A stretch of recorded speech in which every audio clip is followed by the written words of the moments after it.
Sziasztok! Itt az Erzátszopsziban a spektroheliográf nézi a napot.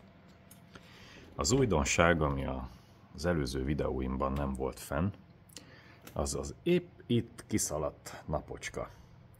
Ez egy OV2640-es kamera, egy ESP32-es mikrokontrollerrel és egy kutyafület tudja, hogy milyen LCD-vel.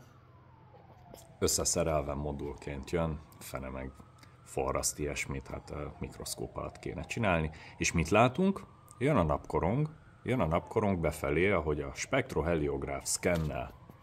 Ha közelebbről megnézzük, még egy zöld szálkereszt is látszik, aminek az a lényege, hogy ott van a kép súlypontja, mert hogyha nincsen rendesen pólusra állítva az állvány, mert például belerugok, akkor hát ahogy az észlelés halad, úgy egyre pontatlanabb lesz, és mondjuk a napocska az kicsúszik a spektroheliográfnak a látómezejéből.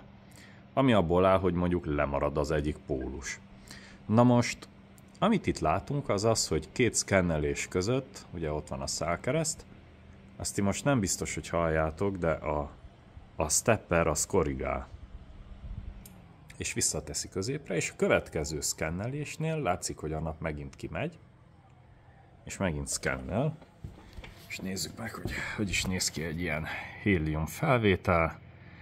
Most várjuk a napocska érkezését. Jön a nap, jön a nap, jön a nap, jön a nap. Elindul a felvétel, jön a nap, jön a nap, jön a nap. Elindult a felvétel. Itt ugye mondtam, hogy nem találtam meg, hogy a Winapi-ban miért nem működött a billentyű kódok küldése, úgyhogy tettem egy mikrokontrollert, ami eljátsza. Elhiteti magáról, hogy ő bizony egy billentyűzet, egy USB-s billentyűzet, és annak a mikrokontrollernek küldöm ki, hogy milyen billentyűket nyomjon meg, és így működik rendesen a sarkkap.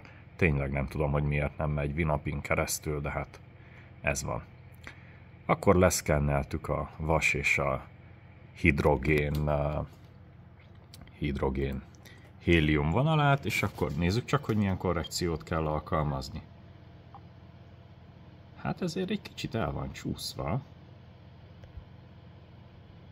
Akkor alkalmazunk egy kis korrekciót, ugye 2.10, 2.7, 2.6, 2.5, ugye origo az a 0.0, és látszik, hogy hát van egy kis offsetje, és akkor ez a korrekció ez lefutott, hát ugye majdnem 0.0-ba hozta vissza, akkor most nagyon csúnya számokat látunk, mert ugye kicsúszott a nap, a szkennelés a szélére ért, a szenzornak, nagyon kicsi szenzorokról van szó egyébként, tehát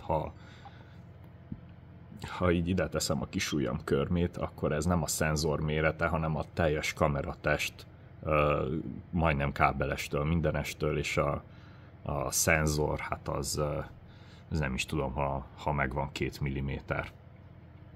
No, itt közben bejött megint a héliumkorong, látszik, hogy szépen középen van itt a szélei. És akkor megvárjuk, amíg visszajön a napkorong, most ugye szkennel, tehát csúszik szélre, ugye a szélén van, akkor most visszajön középre, és ezzel derülteget kívánok, köszönöm a figyelmet.